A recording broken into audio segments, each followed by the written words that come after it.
Yep, I think we're gonna start now. We have some people here, so I think we're gonna start now. So hello everyone. Um, Welcome to our webinar number 2 on functional safety. And today we'll be talking about architecting or architecturing, doing the architecture for functional safety applications. So that's the topic for today. And basically, the short agenda for today's webinar will be to super fast browse through the previous webinar number 1, and then go to the architecture design principles, patterns, and I would say diagnostics principles. Then go to safe state and diagnostic coverage ideas and the ideology, how to think about that. Then we will be touching, I would say, FMEA and common cause failure concept. And then we'll be kind of wrapping up with handing over the topic to the process side of developing functional safe products. So that's the idea for today. And now we are at webinar number 2 of our series of 5 webinars. So we are kind of progressing nicely. Today we have me, Alexander Lubimov, who's business director of Ectos Development, and I will be leading and facilitating the webinar today. Then we have Mr. Vadim Dovgopoli, who is our technical solution architect, and who will be actually dwelling a little bit more into the technical and I would say rather more technical matters than I will be covering for today.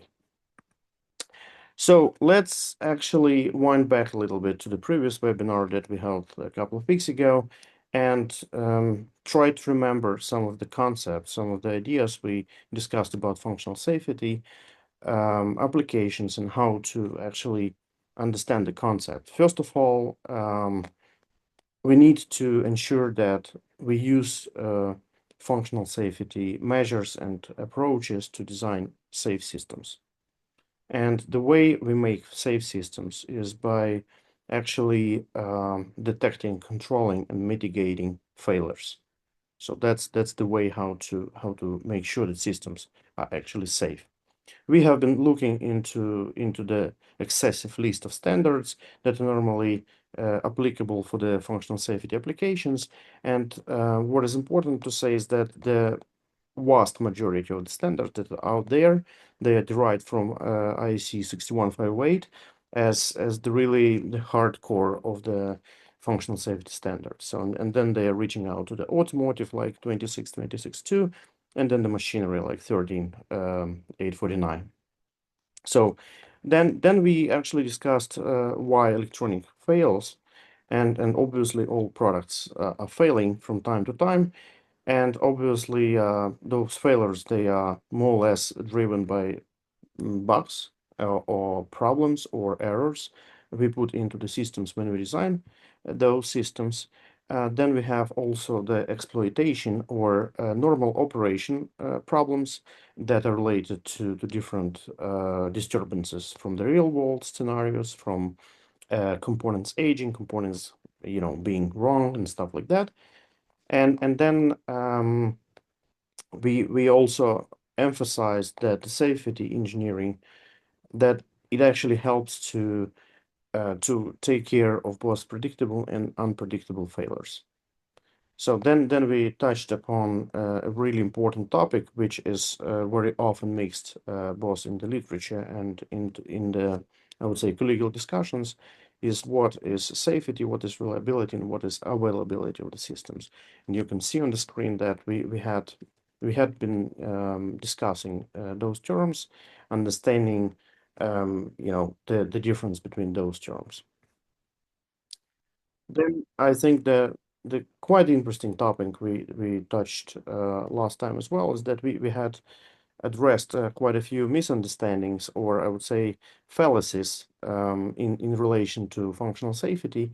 And one of the typical functional safety process fallacy we see uh, with different clients we have been helping with safe products.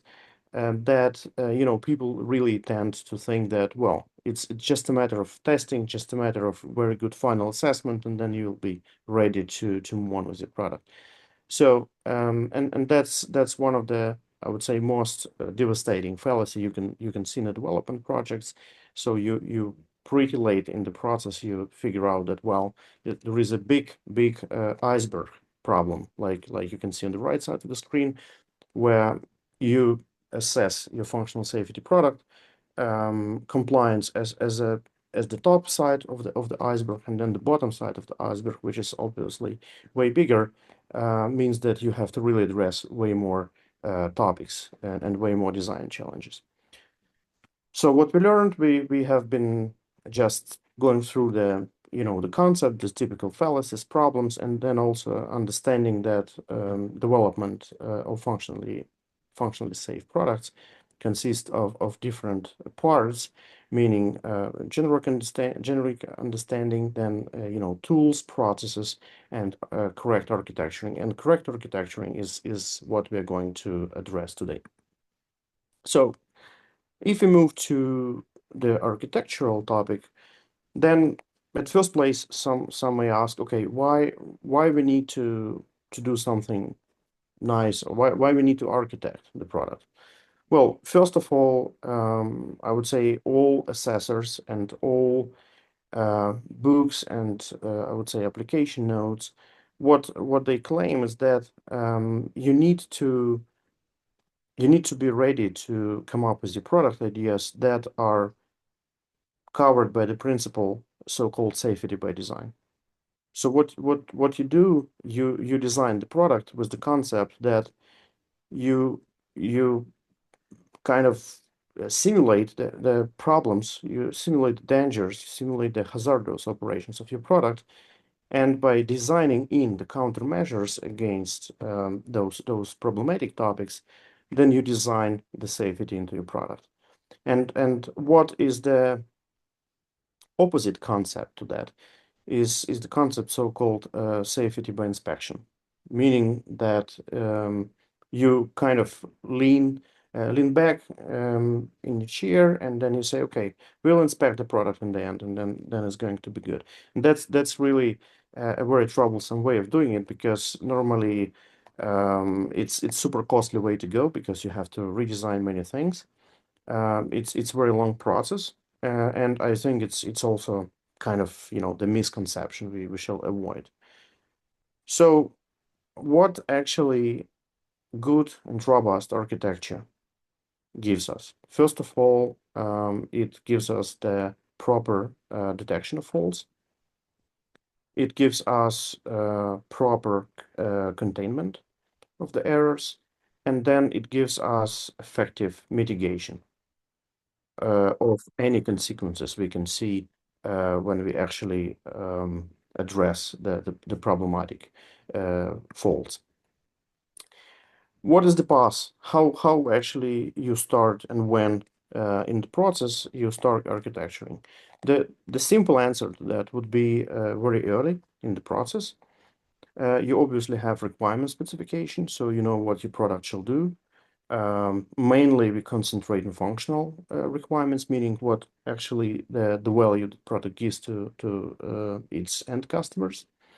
Then we have normally in all our companies we have product or industry experience, so we know what kind of product we're doing.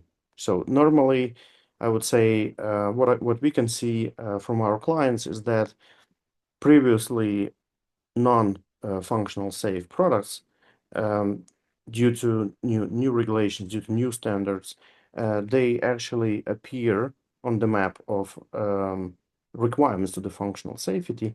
And the companies, they use the experience from their previous product portfolio to move their good practices to functional safe products. And that's actually a very good way, because you understand what kind of failures can be in the product, and what those failures can lead to.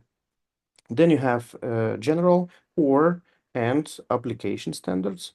So for some, for instance, for elevators that are bringing people in the tall buildings back and forth, there are application standards, and in those application standards, you normally can find things like typical risk assessments or risk registry, typical risk registry. You can also find pretty good do's and don'ts for that kind of applications. So by using those application standards, you can actually pretty nicely generate the the risk assessment or risk registry in that way. And then by combining all that and listening to the, I would say, to the market practices or your competitor products, knowing the safety and performance level or safety integrity level requirements, you can kind of pack all that into nice package that generates the background, the knowledge that can lead you to the architectural work afterwards.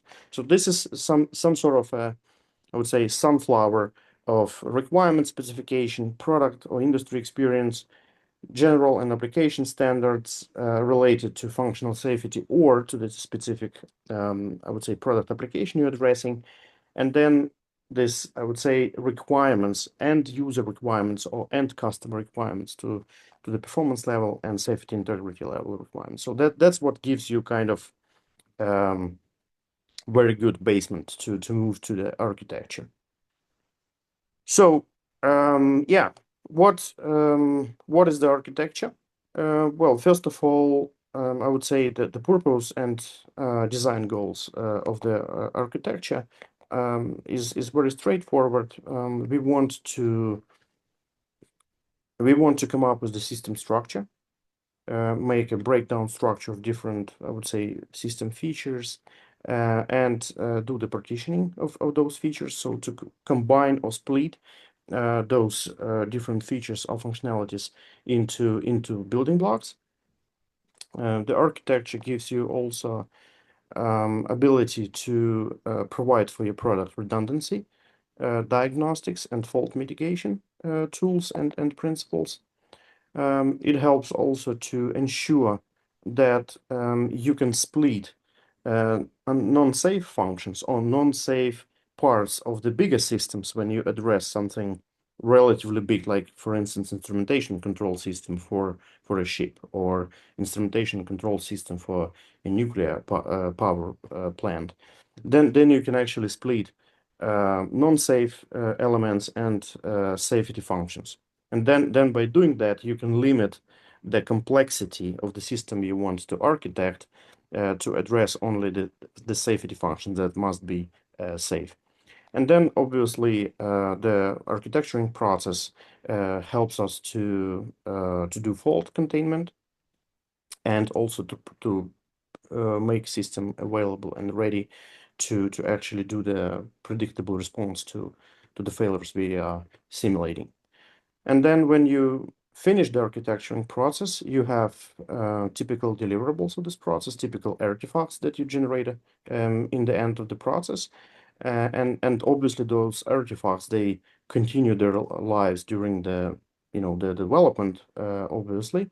One of those is system context and architecture diagram. So you can actually understand, explain, and share among the development team what they're building, because it's not always transparent for the whole engineering team. You can have interfaces definition, hardware, software, safety requirements, so you can split actually which part of the system takes care of specific safety functions. And then you come up with actually failure mode and effect analysis, document and mitigation actions. So that's normally what you call the architectural job and what that architectural job that you plan in your projects deliver to you as the deliverables. Now I want to pass the microphone to Vadim, so he can explain more in details about, as our lead solution architect, how to work with these complex artifacts and how to actually address different matters in that regard. So I will be I will be scrolling with him. Oh no, I will be giving you the control. so you can actually, yeah, it's up Yeah. there. So you're ready to Thank go. you very much for controlling. Yep. So does not matter, do you develop safety application or just general electronics or general equipment? Anyway, in some way you have architecture design. It could be in your head or in napkins or on whiteboard. Anyway, you have this in some way. And usually for general products, we are not touching, or we are not thinking in a way how to separate and how to cope with safety part. And I want to concentrate on the way and on the items which we have to take when we are developing the system, which include safety functions or safety related part. First of all, we have to define what exactly is our safety function and what the components or on top level is involved in safety, and try to minimize these components as much as possible. Let's imagine we have a gas monitor, which safety function is measure toxic gas concentration and activate alarms. This is our part of the system, or if we are talking about higher level, it is sensor, PLC, and valve, which enable extensive ventilation to remove this toxic gas and also maybe to cut some stuff. So if we're talking about gas detector itself, it is sensor, logic, and output. And when you want to do the scope and the components which is involved here, you can look into sensor obviously is a part, MCU as a part, and outputs also is a part of this. But if we look into user interface through which you can modify set points, it also looks like a safety part, because if you change this parameter, or it is incidentally user interface incidentally changes this during operation, it will be like dangerous. And from the first glance, it looks like it should be a part of safety. But what if we add like external key or magnet switch in which you will prohibit to change parameters? It means that you can remove a huge chunk of work and huge chunk of electronics from safety related part, because simply if it operates and if key is not in place, this part is not able to change something. So, and just thinking about really what you really need for your safety function, it lets you to minimize the part and the work you have to do, and also risk of errors and everything which is related to complexity. And having this safety part, the next step is to clearly define how to separate safety from non-safety. So the idea is that if you state that something is not non-safe, it should not interfere on the operation of your safe part. It could be separated through the logic interface, and in which ignore any data which comes from non-safety part if is not allowed. And also you can separate this on or power supply level or any kind of you can imagine.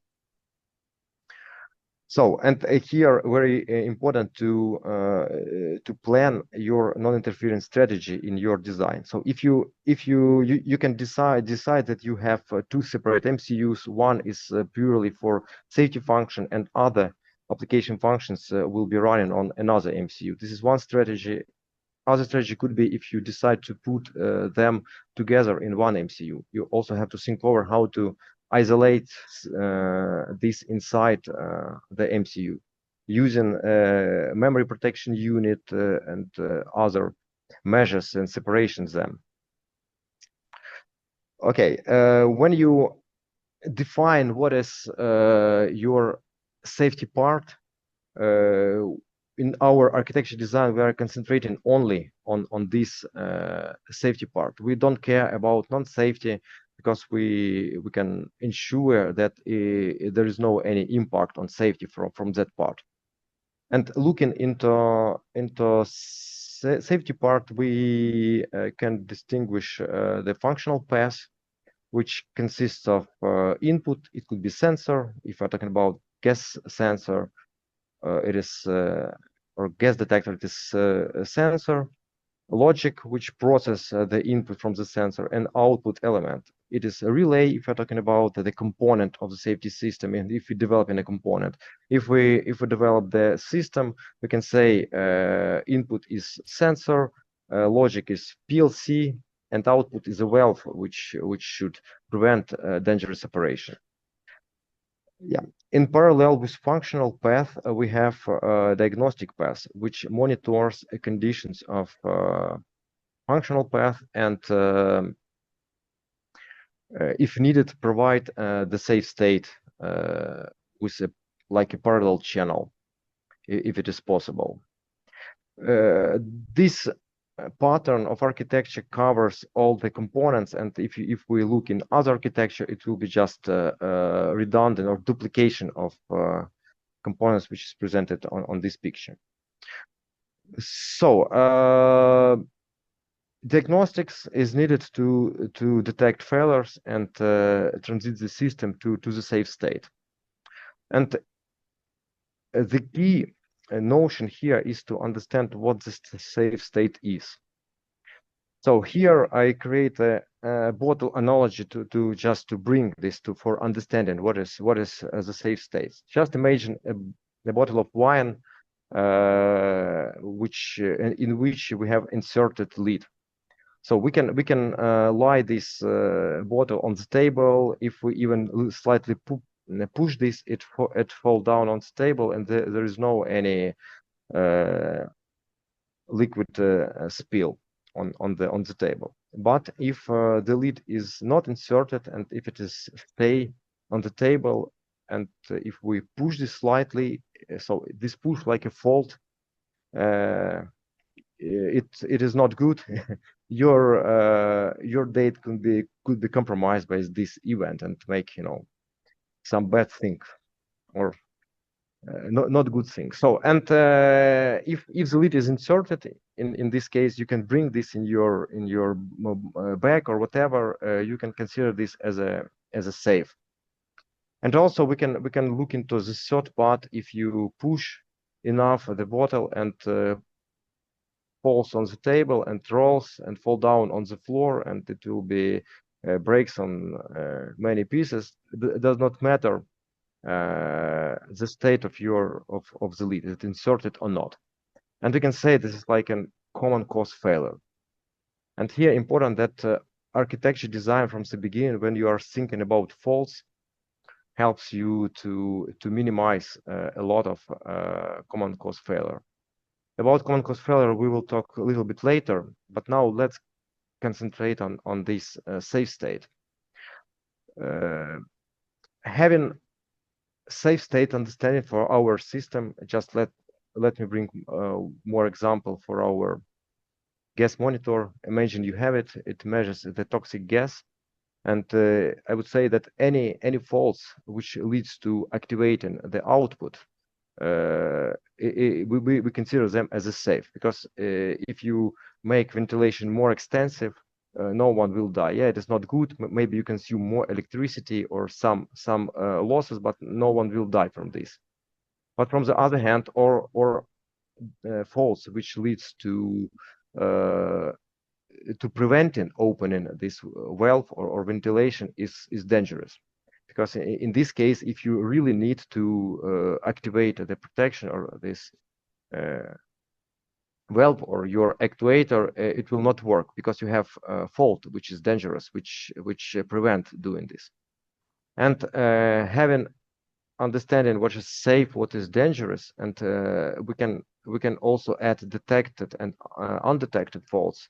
We can get 4 types of faults, and it is safe detected, the dangerous detected, safe undetected, and dangerous undetected. And our goal here is to reduce the number of dangerous undetected faults.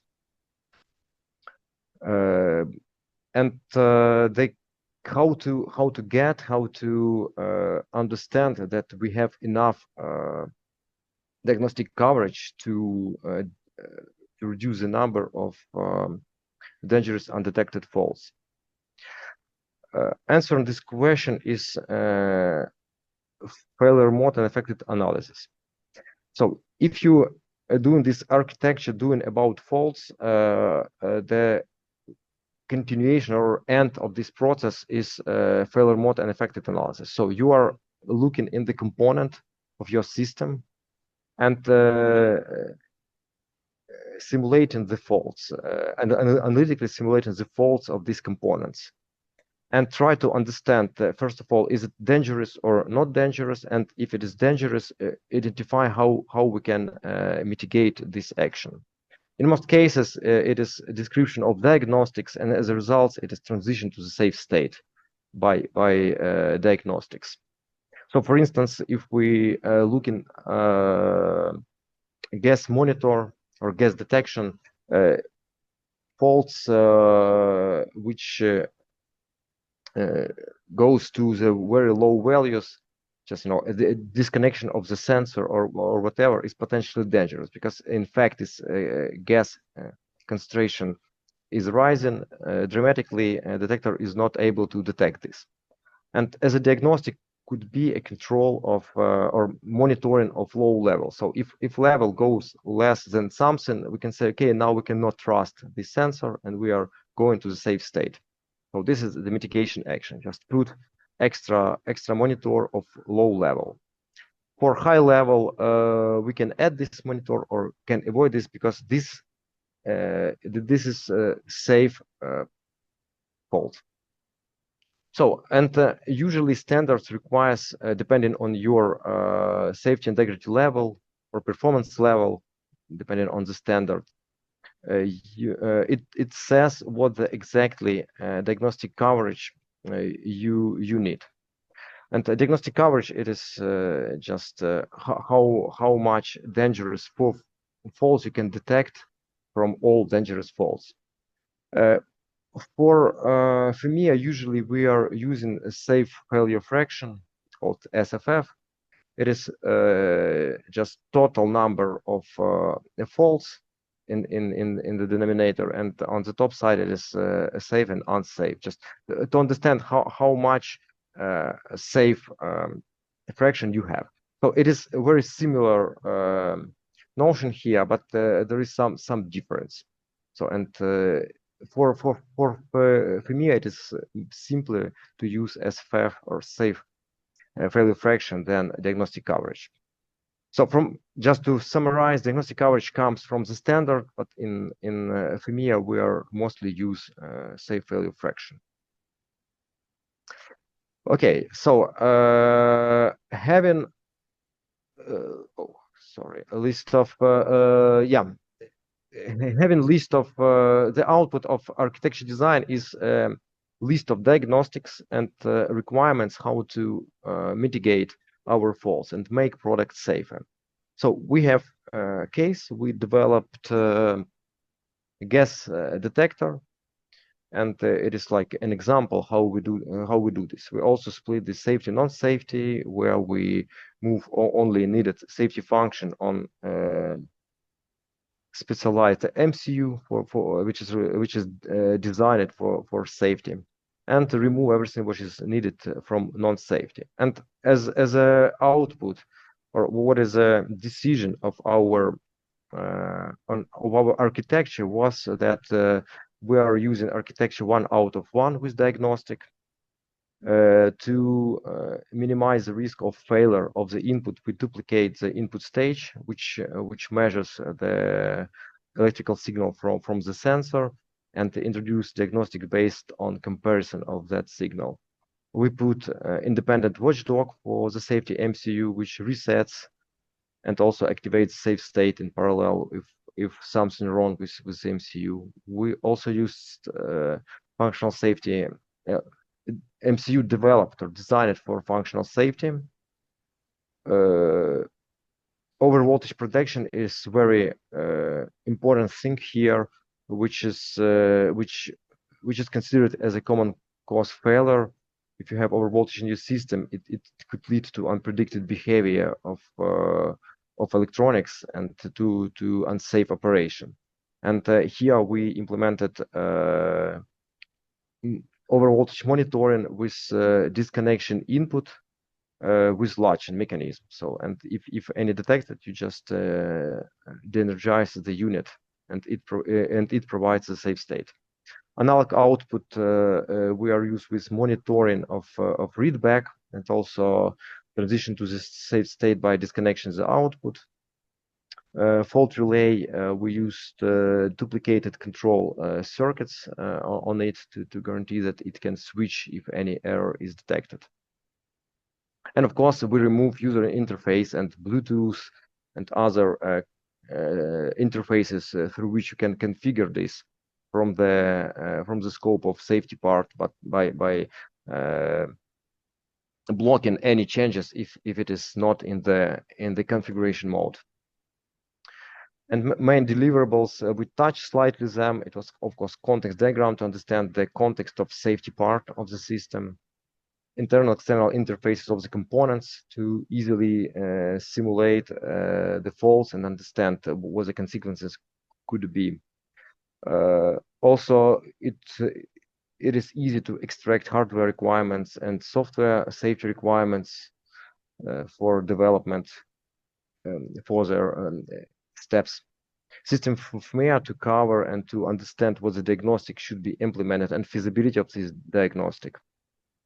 We identified the faults, which is very different type of faults, like critical or non-critical, and depending on the faults, we also define behavior, how to attack them. For instance, if the input sensor is goes out of the range, obviously this is not so critical, and we can trust our electronics, our MCU, our software, and it just can wait when sensor goes back to the normal state, and we can continue the work. But if we define memory corruption or something like this, obviously this is more critical, and we have to stop in place and waiting when watchdog is resetting us. And yeah, this is what is main outcomes from this architecture work. And now let's little bit summarize what we have to do, our previous steps. So first of all, it is define it is define the safety part with minimizing of the scope of components and ensuring non-interference from non-safety part of the product. Selecting appropriate architecture. So this is 1 out of 1 or 1 or 2 out of 3, whatever you need. We are designing this. The next step is to clarify or clearly state what is the safe state for your system. Identify diagnostic coverage and convert this and safe failure fraction, and perform the FMEA of your system, and define the diagnostic strategy, how to make diagnostic in your product. Unfortunately, architecture design cannot address all the common cause failure, and in principle this is impossible to address all of them. So this list is opened, and the fact is that architecture design covers a huge amount of them, but not all of them. And here, just let me explain what I mean. For instance, architecture design cannot address manufacturing issues. So if you have bad production quality, that does not matter what your architecture is. If you have systematic production faults, it will lead to unpredicted situation in real case. Or for instance, you create a very good architecture, you describe all the diagnostic you need, everything is clear, but your team is not competent enough to implement all of this stuff. obviously it will be disaster. Does not matter how many channels you have. If you have software error, the same in all the channels, it will just make your system in working and dangerous in the final stage. Or if you incorrectly introduce changes in the design, it also will lead uh, to unsafe operation. Yeah, and to address this issue, we accepting only architecture design, we have to look into process.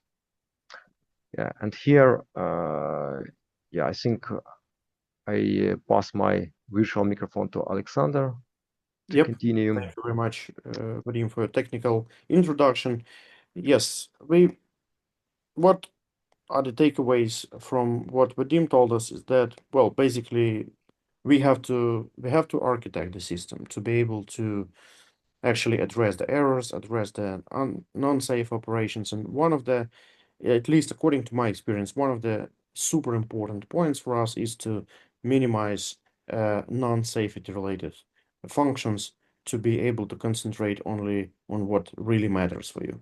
It helps to decrease system complexity. It helps to decrease, in some cases, actually the amount of extra components which is rising the bill of material cost. It helps to also use less sophisticated platforms in terms of so-called safety packages that vendors are providing for their microprocessors and stuff like that. So that's what you really think, what you really shall think when you do the system architecture design. And when you learn from the standard that is applicable for your product what diagnostic coverage is required, then obviously you have to find the redundancy measures or countermeasures to reach to the diagnostic coverage. In that way, you can be compliant with standard requirements for your type of the product. So when we actually finish the architecture, which is normally pretty front heavy in terms of development project. So you have to really think about architecture before you start actually doing either a single line of code or a single trace of your PCB layout. So you really have to finish that architectural job. But then what happens next is that, well, you move to the development phase. And in development phase, to be able to actually bring that architectural decisions to life, to be able to implement them in a good manner, you need to stick to the process side of the functional safety projects or products development.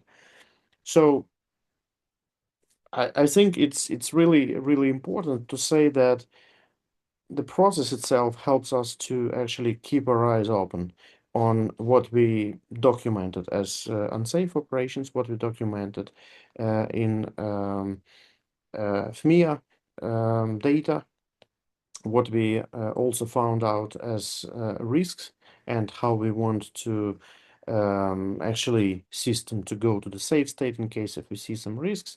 But unfortunately, neither architecture or process itself cannot eliminate all hypothetical failures you can do or you can actually experience with your product in real life.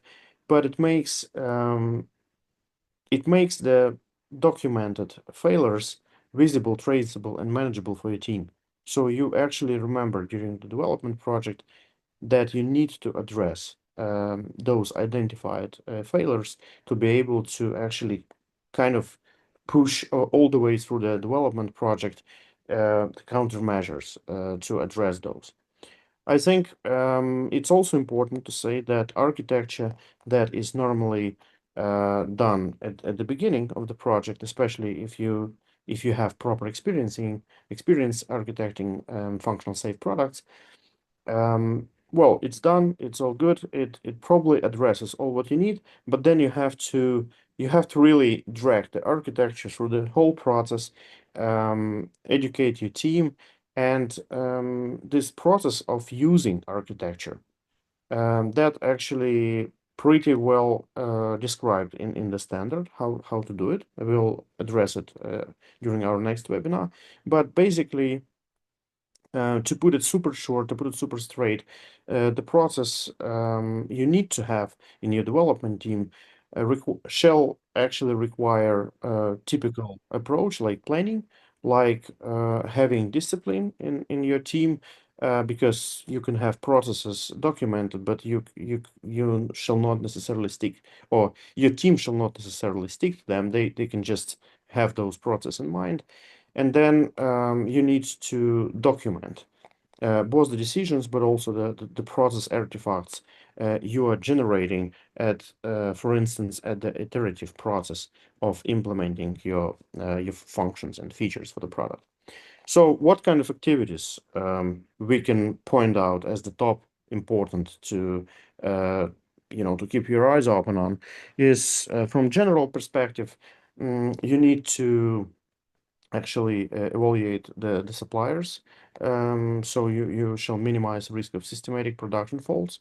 So you need to analyze what kind of EMSs and assembly sites are and commissioning sites in that regard shall actually how you choose them, how you make sure that the quality is right. Then you do actually impact analysis and identification process.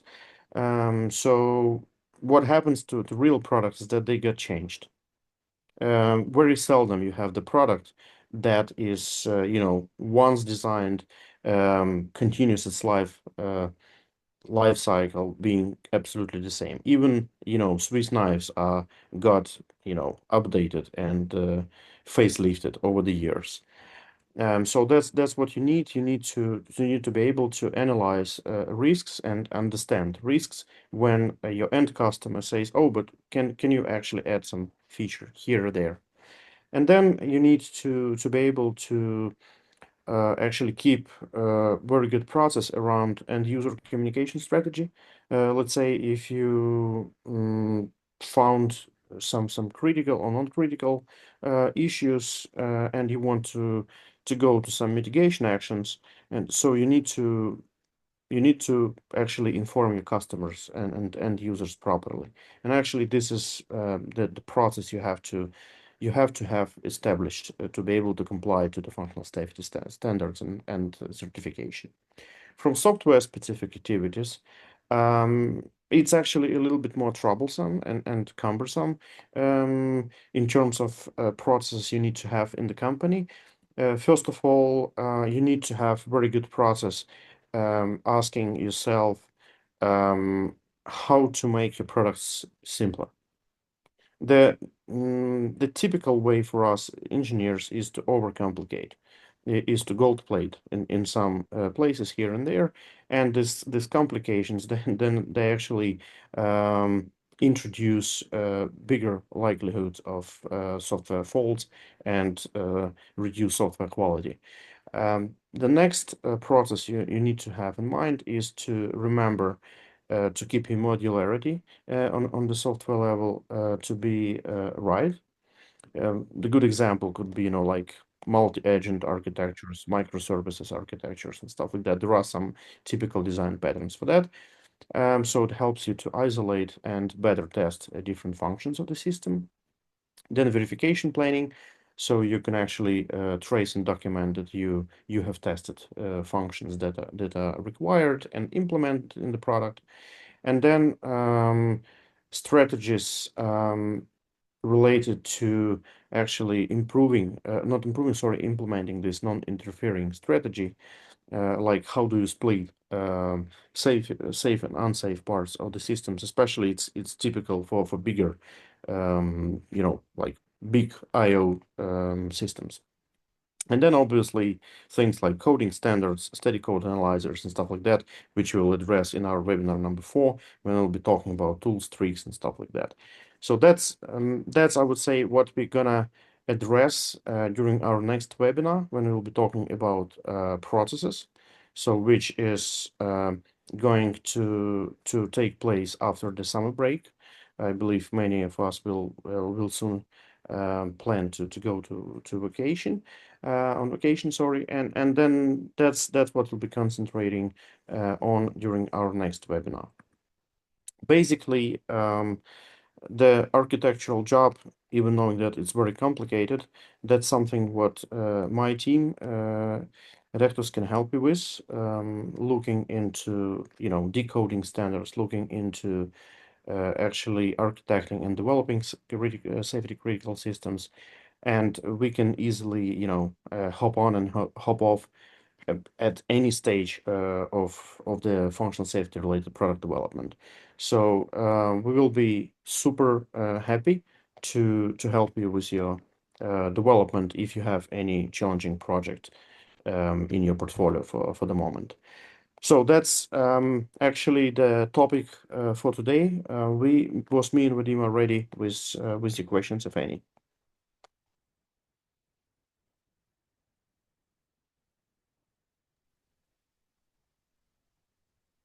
And I'm pretty sure that there will be a feedback form from our colleague Kay to to help us to make our webinars better and more I would say fruitful for all of you who is working with functional safety products. Yeah, I believe someone is typing questions. I don't know if there is any question in the chat, or maybe it's a little bit. I know it's a little bit tough topic for Thursday evening. So maybe, yeah, maybe it's a little bit. Yep. We have information from Manuel Sanchez. No questions from here. Really good presentation. Thank you very much. Well, it's yeah, it's a challenging topic, but we're pretty sure that we have been covering parts of it. There are a lot of different details about this process and how to architect the system, but we hope that now you have scratched the surface, so to say, how to do this right. Yeah, by the way, we on purpose little bit reshuffle the order which is usually used for presentation. So we are switched the process to the end and start from architecture because it's something known for the people, and try to bring something which is the difference between architecture for general product and for safety product, just to understand what it is. Good. I don't see any more questions actually. So if no more questions, I want to say thank you for attending this webinar this evening. I will be really happy if you will fill the feedback form, and please, yeah. Oh, actually, there is a question from Dmytro Romanenko. Is it possible to cover with some diagnostics the sensor on the input? Maybe that's a good question for you, Vadim, to tackle. Yeah, of course, if sensor is under your control and you are developing this sensor, or even if you're not developing this sensor, if you integrator, you can ask supplier of sensor or developer of the sensor to introduce some diagnostics. For instance, if we are talking about catalytic sensor, which could be used to you as a diagnostic measure, you can measure power supply of the element, current of the element, and indirectly define is it good enough or not enough. But usually for sensor, it is used like a periodic test. You just apply the real, or if it is a gas sensor, you're applying gas. If it is pressure, you have to remove this from the operation and check this and verify that it works correctly. So also, what you say, Vadim, it's the test is done by the regular probation of the input sensor network, right? yeah, it is one of the way. If you cannot introduce enough diagnostic, if you see that this is not enough and the probability of failure is quite high, and you are doing proof test some period of time to confirm that it works. But from the other hand, you can analyze the behavior of the sensor or on different faults, specifically if you know what is inside of this, and like over range control, it could be quite efficient for the sensor. If you can measure current consumption of the sensor, and if it goes crazy or very low, you can detect some errors or some faults inside.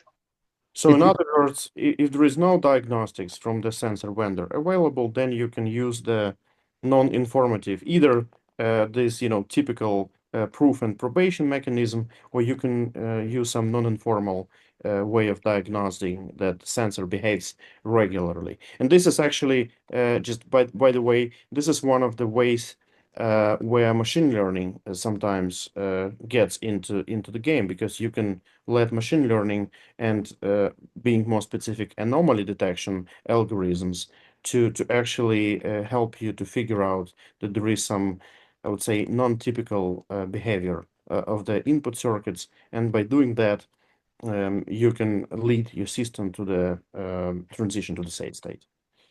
But I think now functional safety, AI using for or machine learning for functional safety is not allowed, at least for Yeah, this moment. But yeah, like indirectly, you can anyway. It all of this stuff increasing the probability of detecting dangerous failures. Of course, yeah, you cannot take a decision or based your logic on machine learning, but the diagnostics or indirect diagnostic, it could be a good idea to improve uh, your diagnostic rate.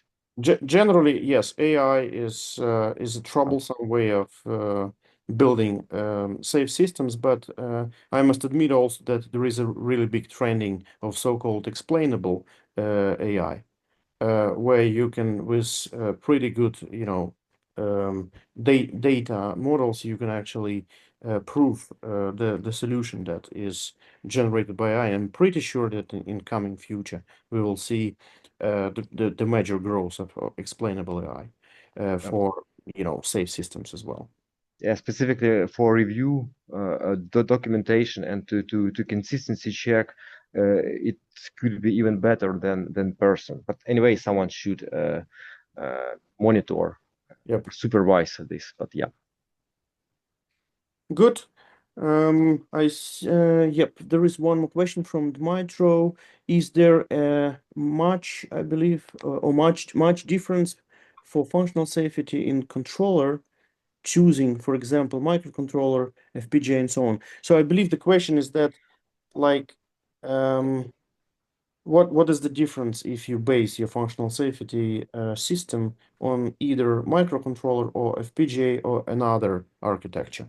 yeah, How how would you how would you kind of make a decision? What is better, so to say? yeah. This is a good question because one of the common cause failure it is if you have two the same channels with the same software could lead to one error could lead to total uh, disaster or total dangerous fault. And here FPGA could be used if you want to use like a diverse system. So one channel, if you using multi-channel system or two channels or three channels, two out of three, you can use specifically for two channels. One channel could be on classical MCU on the controller and another one on the FPGA. So we're using different principles, and it could be very useful, specifically for critical like a nuclear, and it is important.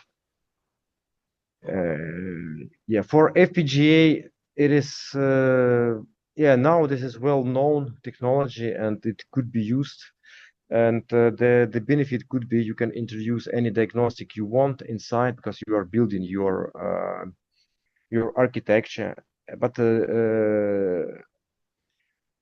drawback of this one is that the complexity and also the cost of development based on FPGA is quite high because it is you don't have a lot of libraries, and it requires much more verification and validation to use this I, separator. I But if you, Yeah, I think it's important to mention that you mentioned diverse systems. Then yeah, diverse systems, this stands for multi-channel systems where you use completely different vendors of the computer, so to say, that makes the decision, makes the logic function. You use also different people who are programming it, and you use different tool chains. Yeah, So you and have different similar, principles. yeah, different principles. Yeah, But the backside of this coin of the diverse systems, despite their robustness and stability, the backside of the coin is that you basically develop two similar products, uh, using the same amount of effort and money. yeah, So basically, you do two projects in parallel, with more or less the same complexity. So that's a big downside of the diverse systems. For instance, in Boeing 777, you have the main flight computer that is not just diverse but triverse. So three completely diverse control channels that are working, with 2 out of 3 system architecture. And I'm pretty sure it costed Boeing quite a bit of money to develop that. Good. I think we are done with the questions. So once more, thank you for joining us tonight. I will be closing the presentation, the webinar for today, and we are looking forward to have your feedback and you joining us for the process side of designing functional safe products in 3 to 4 weeks from now. So please, search for the announcement of next webinar. I wish you a pleasant evening, and I am looking forward to see you again. Bye bye. yeah. Bye.